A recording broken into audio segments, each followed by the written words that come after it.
네, 안녕하세요. 오늘 사업 성과를 높이기 위한 공익법인 제도 개선이라는 주제로 발제를 맡은 한국공익법인협회 김일석 상임이사입니다.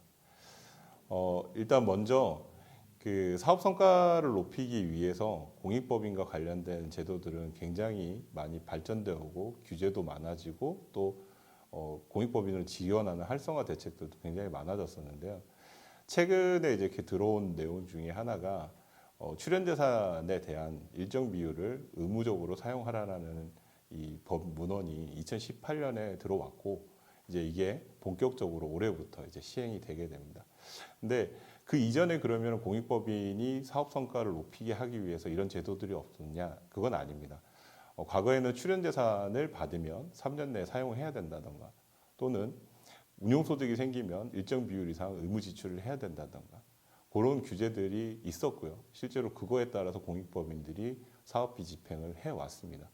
근데 이번에 도입이 되는 의무 지출 비율에 대한 내용은 조금 공익법인들 입장에서는 다소 부정적인 평가도 있고 또 한편에서는 사회적으로 볼 때는 공익법인이 자기 책임을 다할 수 있는 긍정적인 평가도 있어서 오늘 그 긍정과 부정적인 평가와 관련된 내용을 말씀드리고 그리고 현행 제도와 비교했을 때 어떤 부분들이 개선이 필요한지 그걸 말씀드리고자 합니다. 일단 먼저 출연재산 일정비율 의무사용제도 도입은 2021년 1월 1일 이후 사업연도부터 적용을 하게 되는데 그 기준은 자산이 5억 이상이거나 또는 수익금액 플러스 출연재산 가액이 3억 이상 범위는 총 자산가액의 1%. 여기서 총 자산가액은 수익사업 자산을 의미합니다. 목적사업 자산은 제외하도록 되어 있고요. 이 1%를 사용하지 못했을 경우에는 기준 미달 사용액의 10%의 가산세를 부과하도록 하고 있습니다. 그리고 2022년부터는 이 일정 비율 의무 사용 제도가 그 공익법인이 보유하고 있는 보유 주식과 관련된 규제 제도에도 활용하게 되게 됩니다. 올해부터 이제 없어진 규정 중에 하나가 성실공익법인 제도인데요. 과거에는 성실공익법인이면 주식을 일정 비율 이상 보유할 수 있도록 했었습니다. 근데 앞으로는 그런 성실공익법인 제도를 폐지하는 대신에 모든 공익법인이 공익사업을 더 성실히 할수록 세제 혜택을 주겠다. 또 자산 보유에 대한 혜택을 주겠다라는 형식으로 지금 법이 개정이 됐습니다. 그래서 이 제도에 따른 긍정적인 평가는 일단 공익법인이 가지고 있는 자산에 비해 과거에 사업비가 적게 쓴다 이런 지적들이 굉장히 많았어요. 그래서 이 제도로 인해서 이제 앞으로는 공익법인들이 공익사업비 비중이 늘어날 것이다. 그래서 사실상 사회적 역할을 더 기대할 수 있다. 그렇게 해서 활성화될 거라는 부분에서 긍정적인 평가가 있고요. 또 다른 평가로는 공익법인의 무수익 자산 같은 경우에 이제 무수익 자산을 가지고 있는 것 자체가 공익법인에게는 부담이 되게 됩니다. 그래서 뭐 주식을 갖고 있는 법인들의 경우는 주식회사에서 배당을 확대하거나 모기업에서 또는 무수익 부동산을 갖고 있는 그런 공익법인들은 자산을 처분하는 그래서 그 해당 자산 처분된 그 기금으로 또 공익사업에 더 재원으로 활용하게 되는 그런 부분에서 긍정적인 평가를 할 수 있을 것 같고요. 또 공익법인들이 일정 비율 이상 자산을 갖고 있지 않다 보니 대부분이 우리나라에는 이 자산 규모가 영세한 공익법인들이 굉장히 많습니다. 그러다 보니까 사업도 제대로 진행이 되고 있지 않고 또 벌어들인 소득의 일정 비율을 사용하는 구조로 되어 있었기 때문에 사실상 사업을 하고 있지 않은 휴면 법인들이 굉장히 많았었습니다. 근데 이제 이런 법인들이 조금 사라질 거라고 기대를 하고요. 그리고 이렇게 자산 총액의 일정 비율을 사용하기 때문에 다양한 공익사업의 확대가 기대되는 부분입니다. 하지만 반대로 부정적인 평가를 내놓는 부분에서는 지금 현행 제도 하에서는 자산운용 수익을 1% 이상 달성할 수 없는 공익법인들도 상당히 있습니다. 그리고 이런 자산운용 자체가 공익법인이 자율적으로 하는 것이 아니라 주무관청의 인허가를 통해서 진행이 되다 보니 실질적으로 고수익 자산에 투자할 수 없는 그런 애로사항들이 있습니다. 그래서 자율성과 효율성이 결여됐다는 부분이 있고요. 두 번째로 공익법인의 기본재산 처분에 관한 기준이 굉장히 불명확합니다.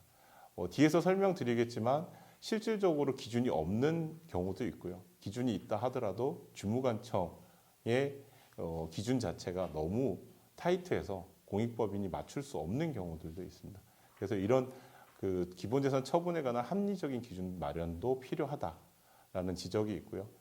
그리고 휴면법인 방지를 위해서는 사실 공익법인의 자산 규모가 작기 때문에 휴면법인화 되는 건데 이를 합병할 수 있는 제도들이 없습니다.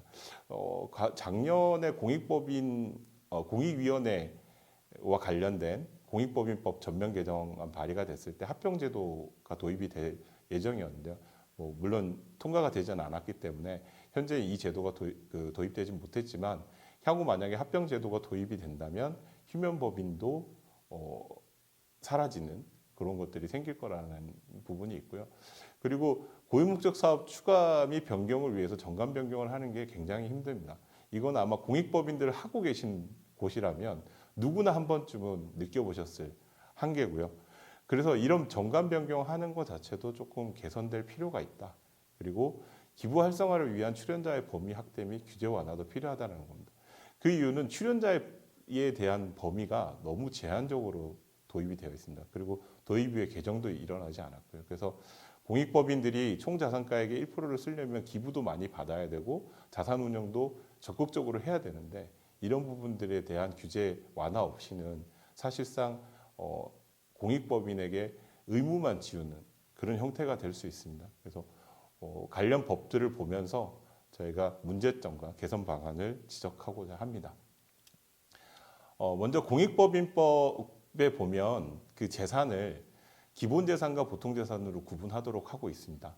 우리나라는 그 비영리 법인들이 재산을 출연받으면 출연받는 재산의 일부는 기본재산으로 또 일부는 보통재산으로 하면서 해당 기본재산에 대해서는 주무관청의 인허가를 통해서 규제를 받도록 되어 있습니다.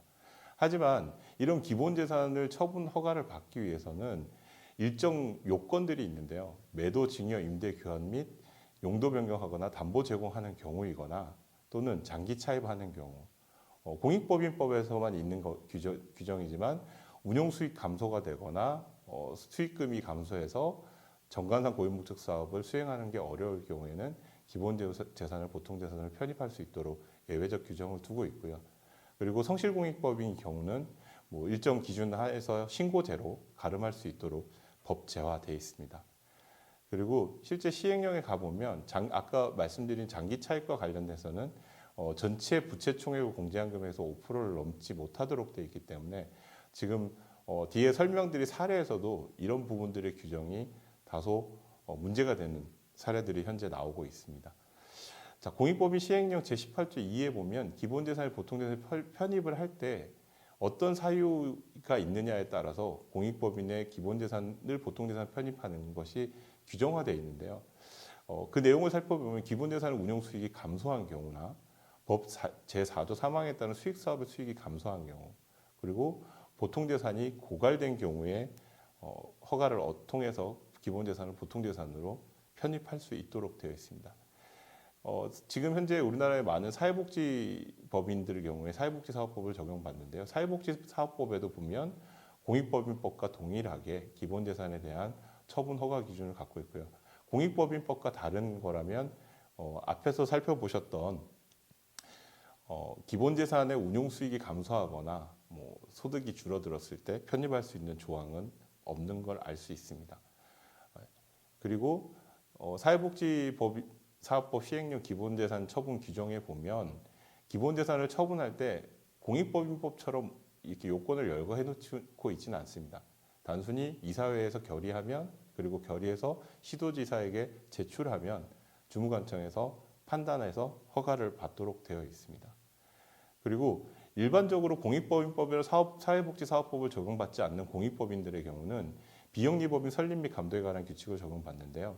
이때도 제6조에 보면 기본재산 처분에 따라서 처분의 경우는 정관 변경 처분 사유로 올려서 주무관청의 허가를 받도록 되어 있습니다.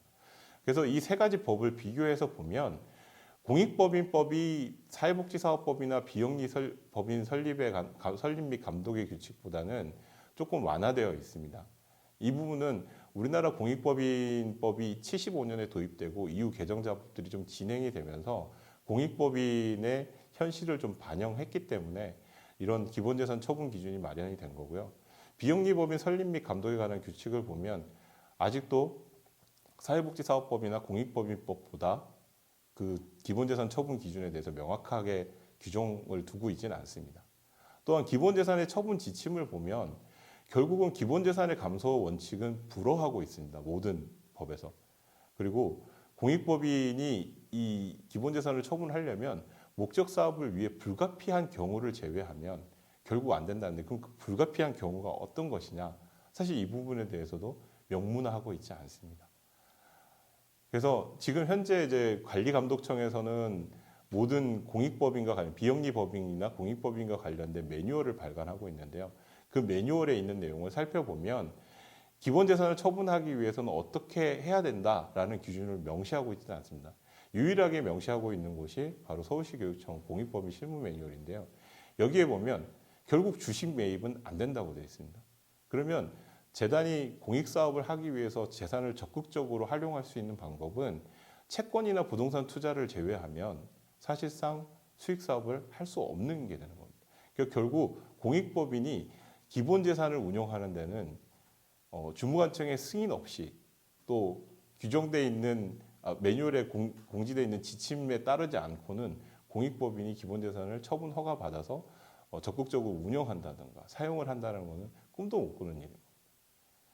매각하는 경우도 마찬가지고, 그러니까 이런 기준들을 갖고 있으면 그나마도 맞춰서 기본 공익법인들이 재산을 운영하거나 또는 처분 승인을 받거나 하는 것들이 가능하지만 이조차도 없는 공익법인 그 주무관청들에 소속된 공익법인들 같은 경우는 기본재산 처분한다는 것 자체를 사실 굉장히 어려운 일로 생각하고 있습니다. 그리고 이렇게 주무관청이 어렵게 해서 허가를 받았는데 결국 기본재산 처분 허가를 받고 나면 그 부분에 대한 원금 손실 보전 확약이라는 걸 요구하고 있습니다. 결국 뭐냐면 공익법인이 적극적인 수익 사업을 통해서 공익 활동들을 더 확대하겠다, 기금 수익, 운용 수익을 늘려서 공익 사업에 더 쓰겠다라고 하는데 결국 투자 손실이 발생되면 공익법인에서 책임져라는 겁니다. 공익법인에 종사하는 사람들이 무슨 증권 전문가도 아니고 또 주무관청에 계시는 공무원분들도 이런 투자를 잘하는 투자 전문가들도 아닌데도 불구하고 이런 규정이 있다는 건 좀 불합리하다는 생각이 들고요. 원금 손실이 가능한 주식 혼합형 파생상품이나 펀드 신탁 등은 원칙적으로 불허하고 있는 상황에서는 적극적인 그 재산 운영을 통해서 출연 총 자산가액의 1%를 쓰겠다라는 것은 굉장히 공익법인들에게 무거운 짐이 될 수는 있습니다.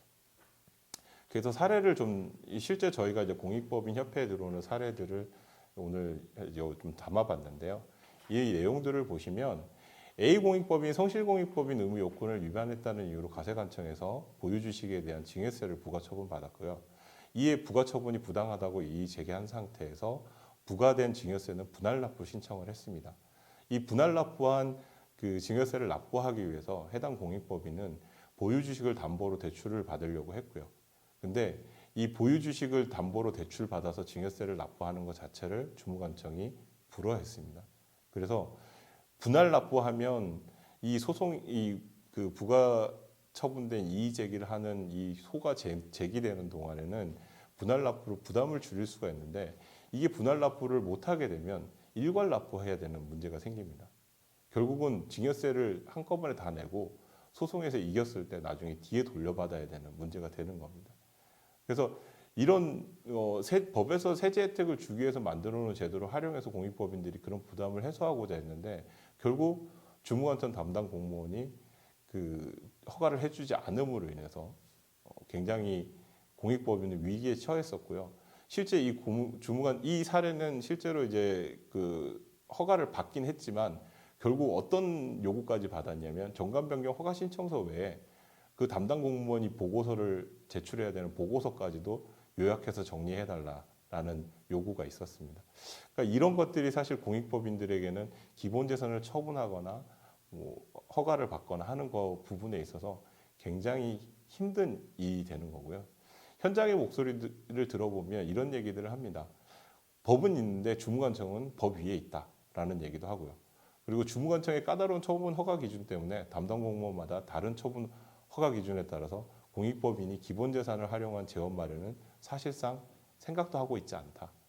그리고 기본 재산 처분 허가는 주무관청이, 왜 책임은 재단이 이사회가 져야 되냐?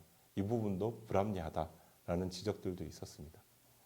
자, 두 번째로 그 공익 사업이 확대되기 위해서는 목적 사업 추가를 하는 정관 변경이 원활해야 됩니다.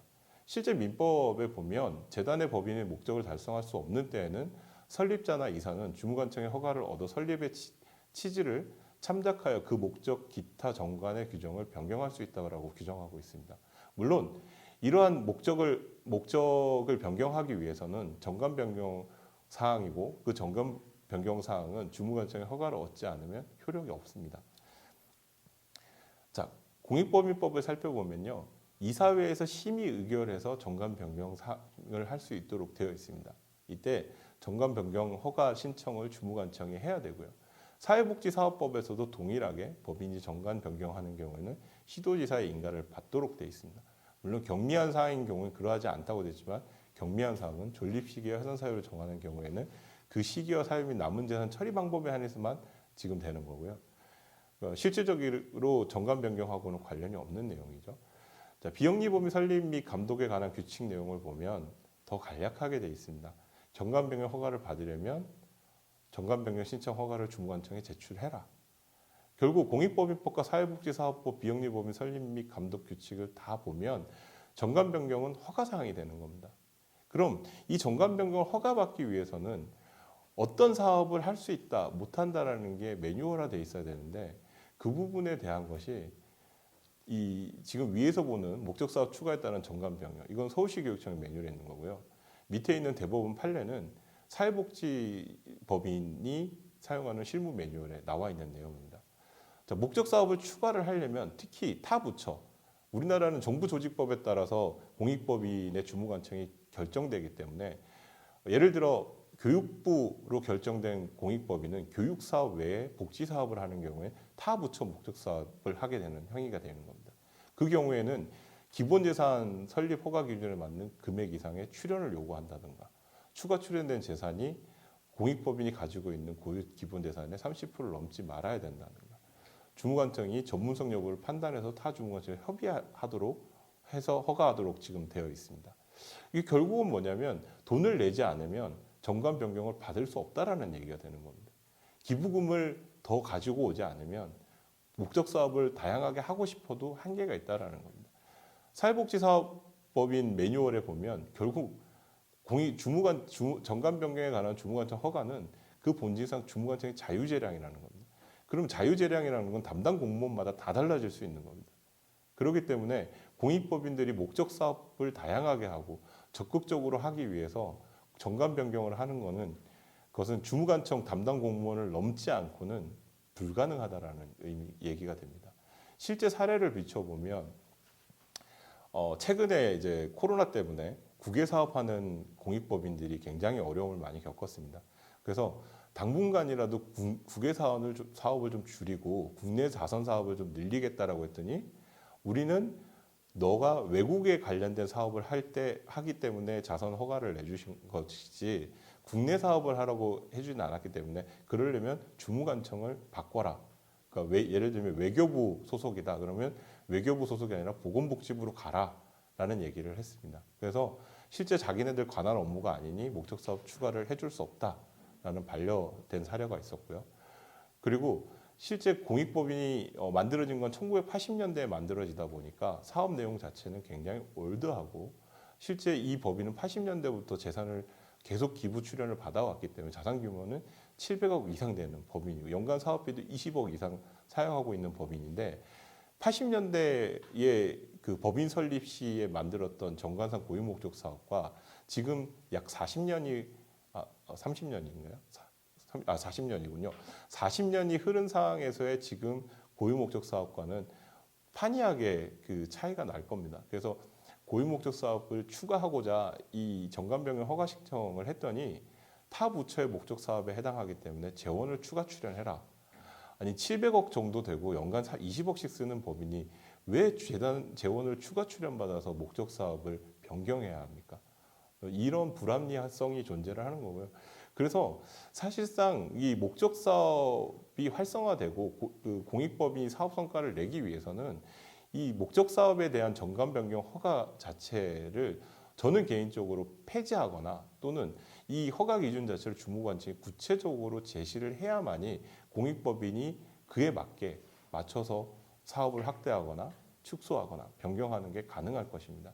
그래서 그리고 공익법인에게 이런 부분에 대한 거는 전문성이 더 있을 거라고 생각이 됩니다. 그래서 이사회에서 심의 결정하면 신고로 가름할 수 있게 하고 그 사업비가 부당하게 사용됐다면 그에 대한 책임을 이사회에 강하게 요구하면 되는 부분입니다. 그리고 작년에 이제 도입되려고 했던 공익법인법 개정안에서 공익위원회 제도의 경우 그 독립기구로 일원화된다면 이런 주무관청 간에 뭐 부처가 달라서 허가를 못 해준다 이런 일들은 좀 생기지 않을 것 같습니다. 그래서 어떻게 보면 작년 법이 통과가 못 된 거는 뭐 몇 가지 문제점도 있었지만 공익위원회에 대한 필요성과 그 관리감독기구에 대한 일원화에 대한 필요성은 존재하지 않나라는 생각이 듭니다. 그리고 그 세 번째로 기부 활성화를 위해서는 출연자의 범위를 조금 확대하거나 그 규제를 완화할 필요가 있습니다. 사실 출연자라는 용어는 그 이전부터 도입이 됐지만 출연자의 범위를 정한 건 2000년 12월 29일 신설된 세법에서 기준이 나왔습니다. 그때 기준을 보면 총 출연재산 가액의 1% 상당하는 금액과 2천만 원 중 적은 금액을 초과하여 출연한 자. 그러니까 결국은 총 출연재산 가액이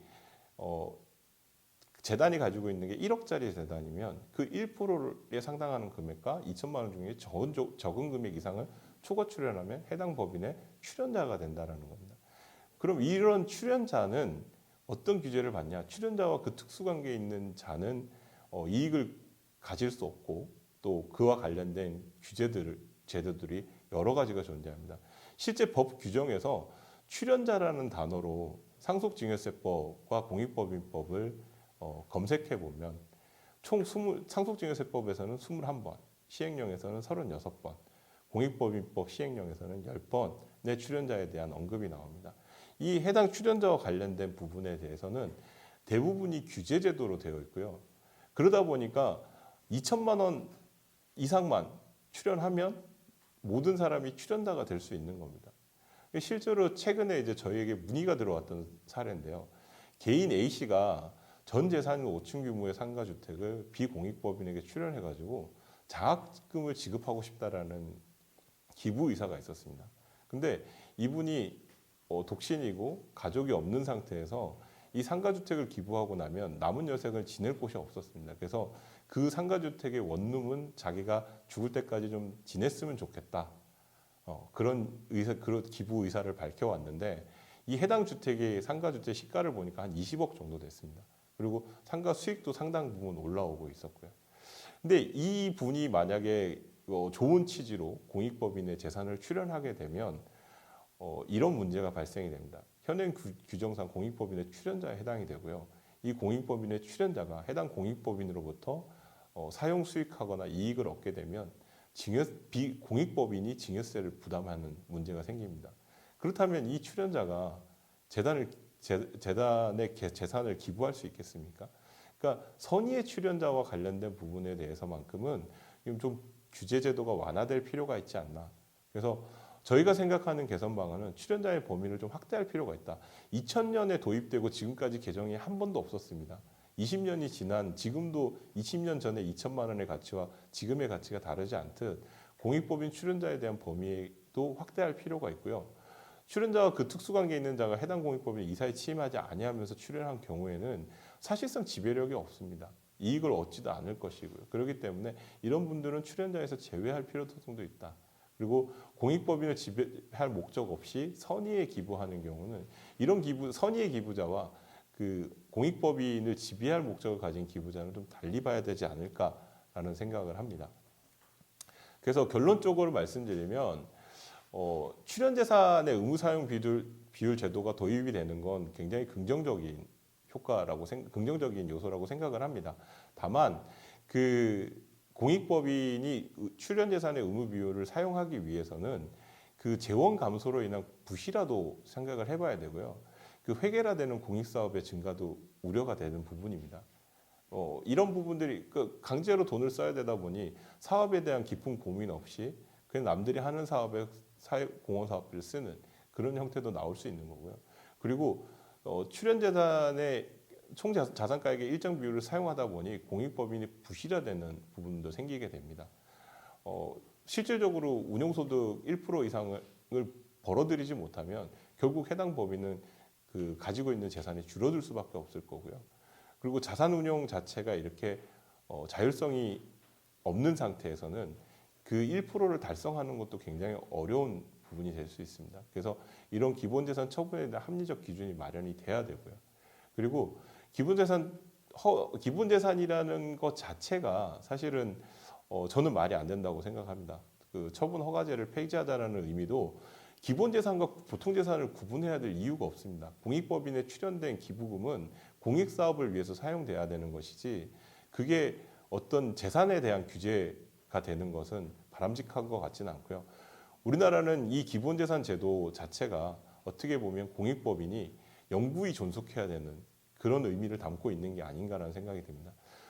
사업도 하다가 안 좋아지면 회사가 사라지듯이 공익법인도 출연했을 당시에는 그 재원이 굉장히 큰 재원이고 의미가 있었지만 계속적으로 그 물가 상승률에 연동해서 공익법인의 자산 규모가 크지 않는다면 결국 공익법인은 사라질 수밖에 없습니다. 그래서 그런 부분에서 보면 기본재산 처분 허가제는 기본재산이라는 개념 자체가 사라져야 되지 않을까라는 생각을 하고요. 그리고 원금 손실에 대해서 책임을 좀 완화해 줄 필요가 있다. 공익법인이 그 재산을 운영하는 것은 공익법인에 있는 종사자들이나 그 구성원들이 이익을 나누기 위한 것이 아닙니다. 공익법인들은 그 번 돈으로 공익사업을 더 확대하고 열심히 하고자 하는 뜻에서 운영하는 겁니다. 운용하다 보면 당연히 손실이 발생할 수도 있고요. 또 원치 않는 막대한 이익을 얻는 경우도 있습니다. 그런 부분에서 보면 이런 공익법인의 기본재산을 운영하는 자율권을 어느 정도는 이사회와 공익법인에 돌려줄 필요가 있지 않을까라는 생각을 하고요. 공익사업이 활성화되기 위해서는 시대 변화에 맞는 공익사업들을 할 수 있어야 됩니다. 그러려면 지금과 같은 정관 변경 허가라는 그 틀에 묶여서 공익사업이 다양화되는 것을 할 수 없다면 아마 공익법인들은 획일화된 사업밖에 할 수 없을 것입니다. 그래서 정관 변경 허가 기준 자체도 완화되거나 그 자체가 구체화될 필요가 있고요. 부처를 뛰어넘는다고 해서 그 막대한 재산을 가지고 있는 공익법인에게 추가 출연을 요구하는 것도 바람직한 모습은 아닌 것 같습니다. 오히려 이런 공익법인을 일원화할 수 있는 기구가 생겨서 사업들을 시대에 맞게 또는 그 설립 목적에 맞게 공익법인들이 공익사업을 다양화하고 확대할 수 있는 그런 제도로 나아가야 되지 않을까라는 생각이 들고요. 개인 기부나 법인 기부가 활성화되려면 지배 목적이 없는 공익법인을 통한 그 지배 목적이 없는 그런 선의 기부자들에 대한 공익법인 혜택도 출연자에 대한 범위도 확대해서 그런 공익법인들이 많은 기부금을 내놓을 수 있도록 그리고 공익사업이 왜 그 재원들이 활용될 수 있도록 할 필요가 있다라는 생각이 듭니다. 이 부분은 공익법인들에게 바라는 부분인데요. 이런 제도들이 다 된다 하더라도 공익법인들이 그냥 맹목적인 사업을 한다든가 그 사업 자체에 대해서 본인들이 평가하고 재검증하는 노력 없이는 좋은 공익사업을 할 수 없다라고 생각이 됩니다. 그러기 위해서는 선발 기준도 투명하게 공개하고요. 지원 대상에 대해서도 온라인에 공개를 해서 투명성과 공정성을 같이 강화해 가는 것이 공익법인이 사업 성과를 더 높이고 사회를 위한 공익활동을 더 확대할 수 있는 그런 긍정적인 효과로 나오지 않을까라는 생각을 합니다. 네, 제 발제는 여기까지고요. 공익법인이 공익사업을 더 다양하고 활성화돼서 신이 나게 할 수 있는 그런 법 제도 개선이 됐으면 좋겠습니다. 감사합니다.